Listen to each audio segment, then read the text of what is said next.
ಪ್ರಭು, ನನ್ನ ಒಲವಿನ ರಾಣಿ ಇಲ್ಲಿಯೇ ನಿಂತಿರುವಳಲ್ಲ. ನನ್ನಿ ನಲ್ಲೆಯ ಹೃದಯ ಅದೆಷ್ಟು ಕೋಮಲ.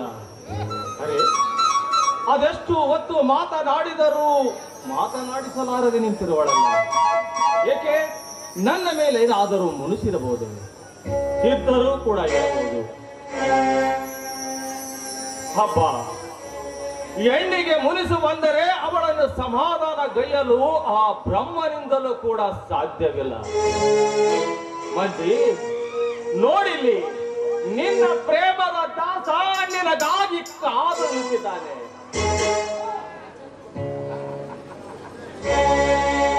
ಚಂದ್ರು, ದಾರಿಯಲ್ಲಿ ಒಂಟಿಯಾಗಿ ನಿಂತಿರೋ ಹೆಣ್ಣು ಹುಡುಗಿಯರಿಗೆ ಏಕವಚನದಲ್ಲಿ ಅದು ನಿಮ್ಮ ಪ್ರೇಮಿಗೆ ಕರೆದ ಹಾಗೆ ಕರಿತಾ ಇದ್ದೀರಲ್ಲ, ಏನ್ರಿ ವಿಷಯ?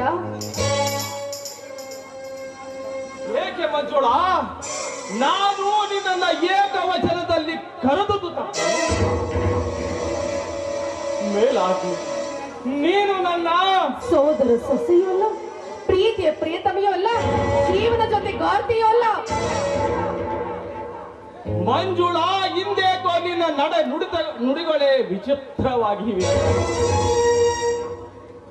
ನನ್ನಲ್ಲಿ ಅದಾವ ದೋಷವನ್ನ ಕಂಡು ನೀನು ಈ ರೀತಿ ನುಡಿಯುತ್ತಿರುವೆ ಮಂಜುಳ, ಈ ರೀತಿ ನುಡಿಯುತ್ತಿರುವೆ.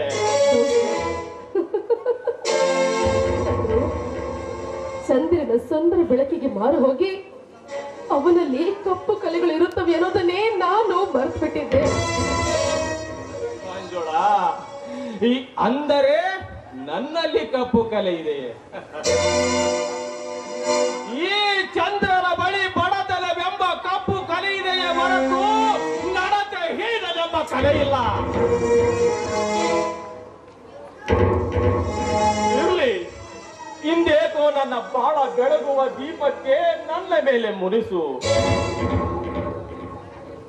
ಬಾಳು ಬೆಳಗುವ ದೀಪ ಹಾಗೆ ಹೀಗೆ ಎಂದು ಹೇಳಿ ಇಲಿಯೊಡನೆ ಚೆಲ್ಲಾಟ ಆಡೋ ಬೆಕ್ಕಿನಂತೆ ಈ ನನ್ನ ದೇಹದೊಡನೆ ಆಟವಾಡಲು ಬಯಸಿರೋ ನೀನಂತ ನೀತಿ ಇಲ್ಲದವನ ಮೇಲೆ ಕೋಪ ತೋರದೆ ಮೈ ರೂಪ ತೋರಬೇಕೆ?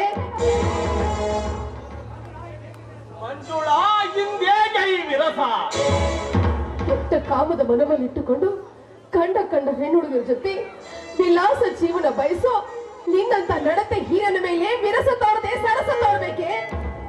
ಮಂಜುಳ, ಸಲ್ಲದ ಸಂಶಯವನ್ನ ನಿನ್ನ ಈ ಪವಿತ್ರವಾದ ಮನದಲ್ಲಿಟ್ಟುಕೊಂಡು ತೋರದಿರು ನೀ ದ್ವೇಷ.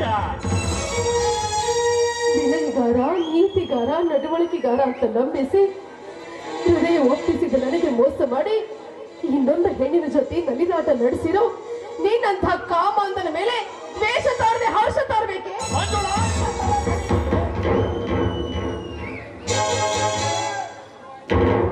ಪರವಾಗಿಲ್ಲ ಚಂದ್ರು, ಪರವಾಗಿಲ್ಲ. ನಿಮ್ಮನ್ನ ಪ್ರೀತಿಸಿದ್ದಕ್ಕೆ ನನಗೆ ಸರಿಯಾದ ಶಿಕ್ಷೆ ಕೊಟ್ರಿ ನೀವು.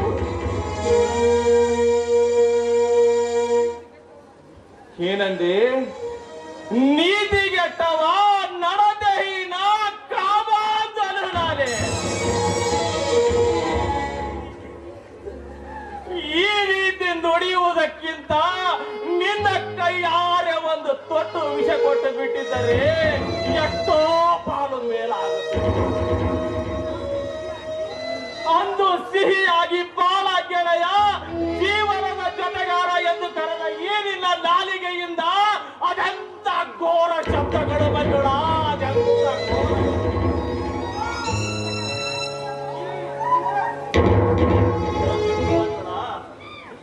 ಇಂದಿನ ಕಹಿ ಪ್ರಕರಣಕ್ಕೆ ನಾನು ಕಾರಣವೇನೆಂದಾದರೂ ಕೇಳಬಹುದೇ? ಅರಿಯದಂತೆ ನಟಿಸಿದಿರಿ ಚಂದ್ರು. ನಿಮ್ಮ ತೆರೆಯ ಮರೆ ಆಟ ನನಗೆ ಗೊತ್ತಿಲ್ಲ ಅಂತ ತಿಳಿಯಬೇಡಿ. ತೆರೆಯ ಮರೆ ಆಟ ಅದಾವುದೆಂದು ಹೇಳು ಮಂಜುಳ, ಅದಾವುದೆಂದು ಹೇಳು. ಯಾವುದು ಅಂತ ನಾನೇ ಹೇಳ್ಬೇಕೇನು? ಸಲ್ಲದ ವಿಷಯವನ್ನ ಸಂಶಯದಲ್ಲಿಟ್ಟುಕೊಂಡು ಮನಸ್ಸನ್ನ ನೀನು ಬಿಚ್ಚಿ ಹೇಳು, ಅದಾವುದೆಂದು.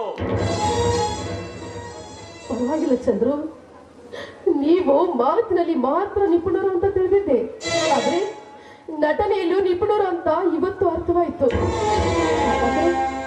ಹಾಗಾದ್ರೆ ನೀವೇ ನೋಡಿ, ತೆರೆ ಮರೆ ನಿಮ್ಮ ಆಟ ಇನ್ನಾದ ಹೆಣ್ಣಿನ ಜೊತೆ ಚೆಲ್ಲಾಟ.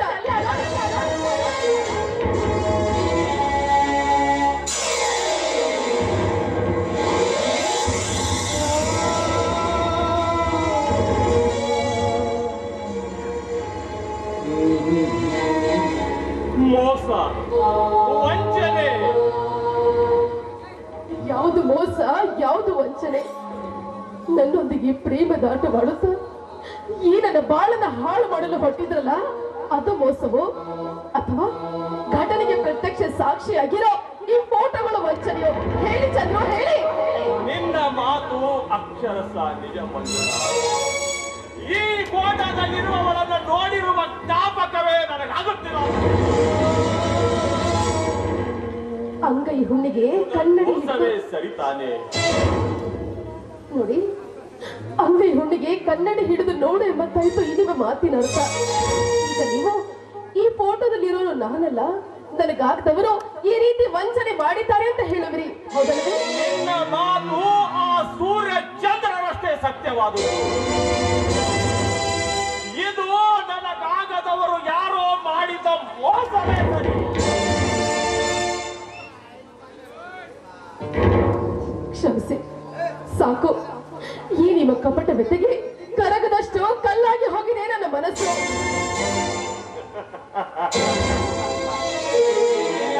ನಾಡುವ ನುಡಿಗಳು ಕಪಟ ನುಡಿಗಳೇ.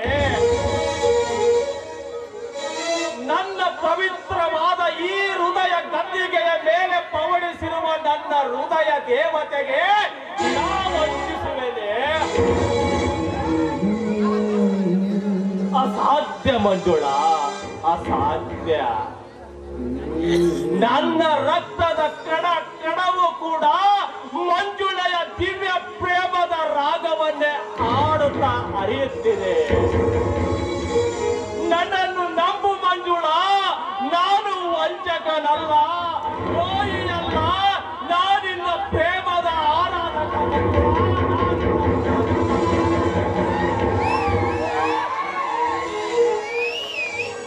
ಬಲೆ, ನಾಗರಾಜರ ಊಹಿಸುವಿಕೆ ಎಷ್ಟೊಂದು ಸರಿಯಾಗಿದೆ. ಈ ಫೋಟೋ ಕೊಟ್ಟ ತಕ್ಷಣ ನೀನ್ ಇದೇ ರೀತಿ ಹಾಡನ್ನ ಹೇಳ್ತೀಯ ಅಂತ ನಾನು ಮೊದಲೇ ಅರ್ತಿದ್ದೆ. ನೋಡು, ನಾನು ನಿಮಗೆ ಕೈ ಮುಗಿದು ಬೇಡಿಕೊಳ್ಳುತ್ತೇನೆ, ಈ ನನ್ನ ಬಾಳನ್ನ ಹಾಳು ಮಾಡದೆ ಇಲ್ಲಿಂದ ಹೊರಟು ಹೋಗ್ಬೇಡಿ. ಅಷ್ಟಕ್ಕೂ ಮೀರಿ ಈ ನನ್ನ ದೇಹದ ಮೇಲೆ ನಿಮಗೆ ಅಷ್ಟೊಂದು ಆಸೆ ಇದ್ರೆ ನನ್ನ ತಲೆ ಮೇಲೆ ಕಲ್ಲನ್ನ ಎತ್ತಿ ಹಾಕಿ ನಿಮ್ಮ ಕಾಮವನ್ನ ಮಂಜುಳ, ನಿನ್ನ ಪಾಲಿಗೆ ಸತ್ತ ಎಣವನ್ನು ಅರಿದು ತಿನ್ನುವ ಏಸರ ಕತ್ತಿಯಂತಾಗಿ ಬಿಟ್ಟರೆ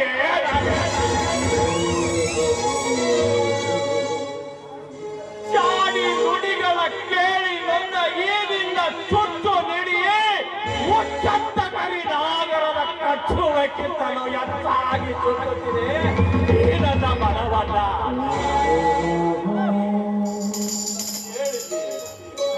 ನೀನು ಕೇಳಿದರೆ ಉರಿವಿಕ್ಕುವ ಅಗ್ನಿಗೆ ಹಾರಿ ಮರಮರವನ್ನೇ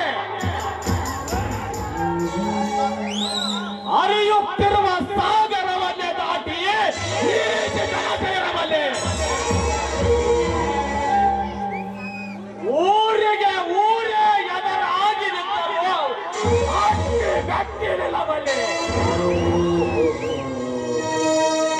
ಆದರೆ ಈ ನಿನ್ನ ಪವಿತ್ರವಾದ ಪ್ರೇಮವನ್ನು ಕಳೆದುಕೊಳ್ಳಲು ನಾನು ಸರ್ವತಾ ಸಿದ್ಧನಿಲ್ಲ ಮಂಜುಳ, ನಾನು ಸರ್ವತಾ.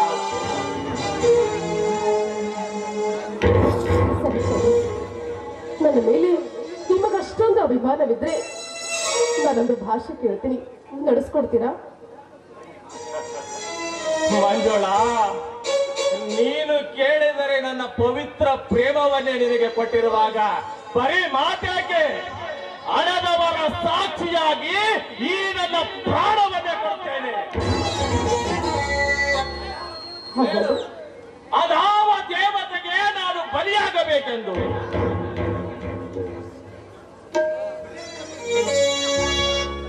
ಹಾಗಾದ್ರೆ ನಿಜವಾಗ್ಲೂ ನೀವು ನನ್ನ ಹಿತೈಷಿಯಾಗಿದ್ರೆ, ಈ ನನ್ನ ಬದುಕು ನಿಮಗೆ ಬೇಕಾಗಿದ್ರೆ, ನೀವು ನನ್ನ ಮೇಲಿಟ್ಟಿರೋ ಈ ನಿಮ್ಮ ಪ್ರೀತಿನ ಬಲಿ ಕೊಟ್ಟು ನನ್ನ ಒಡ ಹುಟ್ಟಿದವನಾಗಿ ಮರ ಹುಟ್ಟಬೇಕು. ಅಷ್ಟೇ ಅಲ್ಲ, ಭ್ರಾತೃ ಬಂಧನ ಸಾರು ರಾಖಿನ ಕಟ್ಟಿಸ್ಕೊಳ್ಳೋದಕ್ಕೆ ಈ ನಿಮ್ಮ ಕೈಯನ್ನ ಮುಂದೆ ಮಾಡಬೇಕು. अरे हमें तो अपनों ने लूटा, बैलों में क्या दम था, तेरी किसकी डूबी है यहाँ पानी कम था. ಮಂಜುಳ, ನಿನ್ನ ಪಾಲಿಗೆ ಅಷ್ಟೊಂದು ಕೆಟ್ಟವನಾಗಿ ಬಿಟ್ಟೇನೆಯೇ ನಾನು? ನಾ ನೋಡುವ ನೋಟದಲ್ಲಿ, ನುಡಿಯುವ ನನ್ನ ನಾಲಿಗೆಯಲ್ಲಿ, ಅರಿಯುವ ನನ್ನ ರಕ್ತದ ಕಣಗಳಲ್ಲಿ ಕೂಡ ಈ ಮಂಜುಳೆಯ ದಿವ್ಯ ಪ್ರೇಮದ ರಾಗವೇ ಆಡುತ್ತಾ ಹರಿಯುತ್ತಿರುವಾಗ ನಾನು ಹೇಗೆ ನಿನ್ನ ಒಡ ಹುಟ್ಟಿದವನಾಗಲಿ? ಅಂದು ಸಿಹಿಯಾಗಿ ಬಾಳಗೆಳೆಯ, ಜೀವನದ ಜೊತೆಗಾರ ಎಂದು ಕರೆದ ಈ ನಿನ್ನ ನಾಲಿಗೆಯಿಂದ ಅದಂತ ಘೋರ ಶಬ್ದಗಳು ಮಂಜುಳ, ಅದಂತ ಘೋರ ಶಬ್ದಗಳು. ಮಂಜುಳ, ಈ ನಿನ್ನ ಪವಿತ್ರವಾದ ಪ್ರೀತಿಯ ಗಾಳಿ ಇಲ್ಲದೆ ನಾನು ಹೇಗೆ ಉಸಿರಾಡಲಿ? ಈ ನಿನ್ನ ಪ್ರೇಮದ ನೀರಿಲ್ಲದೆ ನಾನು ಹೇಗೆ ಬದುಕಲಿ ಮಂಜುಳ? ಈ ರೀತಿ ನುಡಿಯುವುದಕ್ಕಿಂತ ನಿನ್ನ ಕೈಯಾರೆ ಒಂದು ತೊಟ್ಟು ವಿಷ ಕೊಟ್ಟು ಬಿಟ್ಟಿದ್ದರೆ ಸಟ್ಟೆದದೆ ಬಿಟ್ಟನೆ ಕುಡಿದು ಬಿಡ್ತಾ ಇದೆ ಮಂಜುಳ, ಸಟ್ಟೆದದೆ ಬಿಟ್ಟನೆ ಕುಡಿದು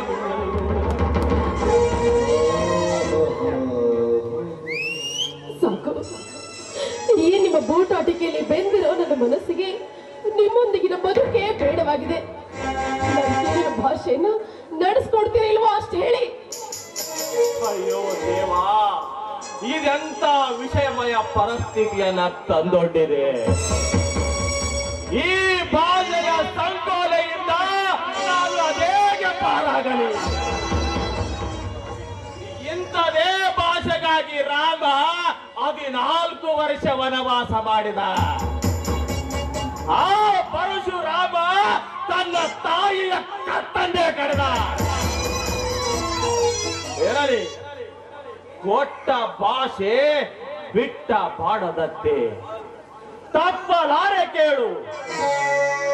ನಿನ್ನ ಮನದೋಳಿರುವ ಶಂಕೆಯನ್ನ ಒಡೆದೋಡಿಸಲು ಈ ನನ್ನ ಪವಿತ್ರ ಪ್ರೇಮವನ್ನೇ ಬಲಿಗೊಟ್ಟು ನಿನ್ನ ಮುಂದೆ ರಾಖಿಯನ್ನು ಕಟ್ಟು ಎಂದು ಹೇಳಲು ಈ ನನ್ನ ಕೈಯನ್ನ ಚಾಚಿ ನಿಂತಿರುವೆ. ಏನು ಅರಿಯದೆ ಪ್ರೇಮ ಪ್ರವಾಹದ ತನುಗುತ್ತಿದ್ದ ನಮ್ಮ ದೋಣಿಯ ಒಡಲನ್ನ ಒಂದೇ ಕಡಲಿನತ್ತ ಸಾಗಿಸು ಎಂದು ಹೇಳಲು ರಾಖಿಯನ್ನು ಕಟ್ಟು ಸಹೋದರಿ.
ಇನ್ನೆಂದಿಗೂ ಪ್ರೇಮಿಯಂತೆ ನನ್ನೊಂದಿಗೆ ಮಾತನಾಡಬಾರದು. ಇನಿಯನಂತೆ ಈ ನಿಮ್ಮ ಮುಖವನ್ನ ನನಗೆ ತೋರಿಸಬಾರದು. ಮಂಜುಳ, ಇನ್ನು ಮುಂದೆ ನಾನು ನಿನ್ನನ್ನು ಮಾತನ್ನು ಕೂಡ ಆಡಿಸಲಾರೆ. ಒಂದು ವೇಳೆ ಮಾತನಾಡಿಸುವ ಪ್ರಸಂಗ ಒದಗಿ ಬಂದರೆ ನಿನ್ನ ಪ್ರೇಮಿಯಾಗಿದ್ದ ನಾನು ನಿನ್ನ ಒಳಗುಟ್ಟಿದವರಾಗಿ ಮಾತಾಡ್ತೇನೆ.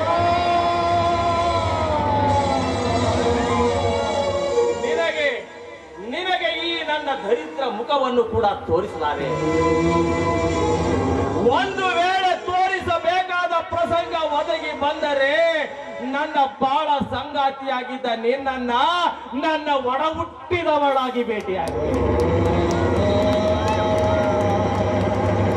ಇದಕ್ಕೆ ನನ್ನ ತಂಗಿ ಕಮಲೆಗೆ ಕೊಡಲು ತಂದ ಈ ಕುಂಕುಮ ಬಳಿ ಹೂಗಳು.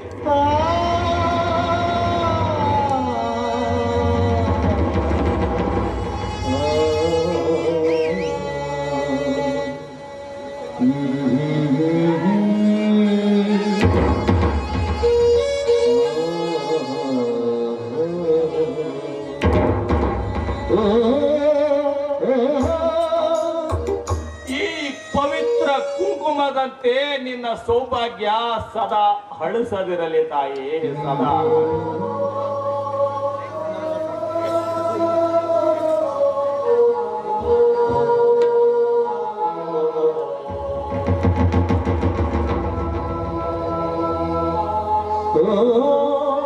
ಈ ಹಸಿರು ಬಳೆಗಳಂತೆ ನಿನ್ನ ಜೀವನ ಸದಾ ಹಸುರಿನಿಂದ ಕಂಗೊಳಿಸದಿರಲಿ ತಾಯಿ, ಕಂಗೊಳಿಸದಿರಲಿ.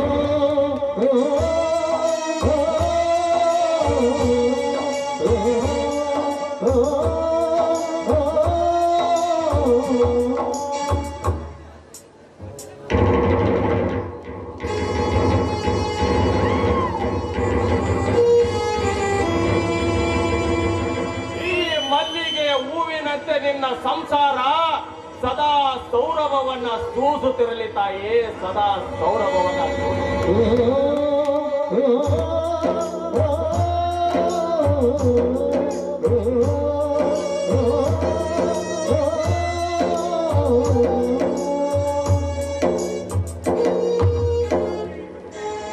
ತೃಪ್ತಿಯಾಯಿತೆ ತಂಗಿ, ತೃಪ್ತಿಯಾಯಿತೆ.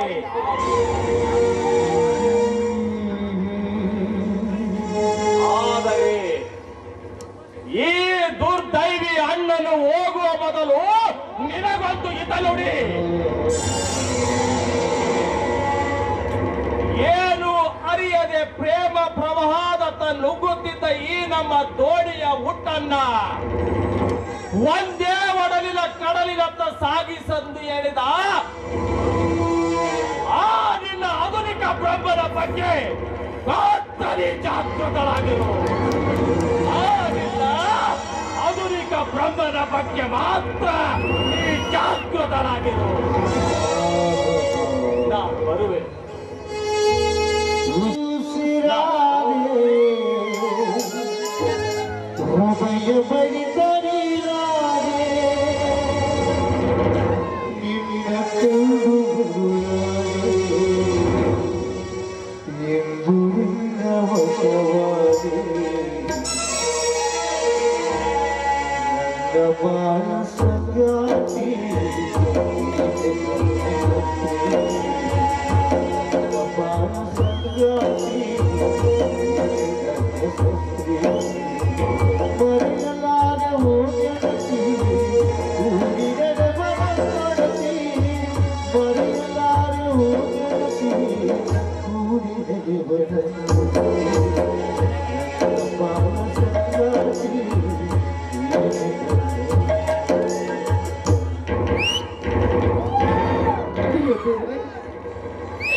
ಈ ಸಮಾಜದಲ್ಲಿ ಯಾರನ್ನ ನಂಬಬೇಕು, ಯಾರನ್ನ ಬಿಡಬೇಕು ನನಗೊಂದು ತಿಳಿತಾ ಇಲ್ಲ.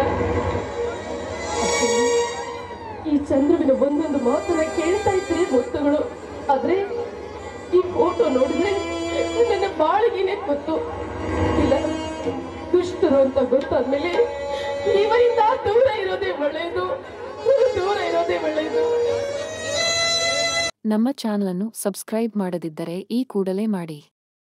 ಹಾಗೂ ಈ ವಿಡಿಯೋ ಇಷ್ಟವಾದಲ್ಲಿ ಒಂದು ಲೈಕ್ ನೀಡಿ.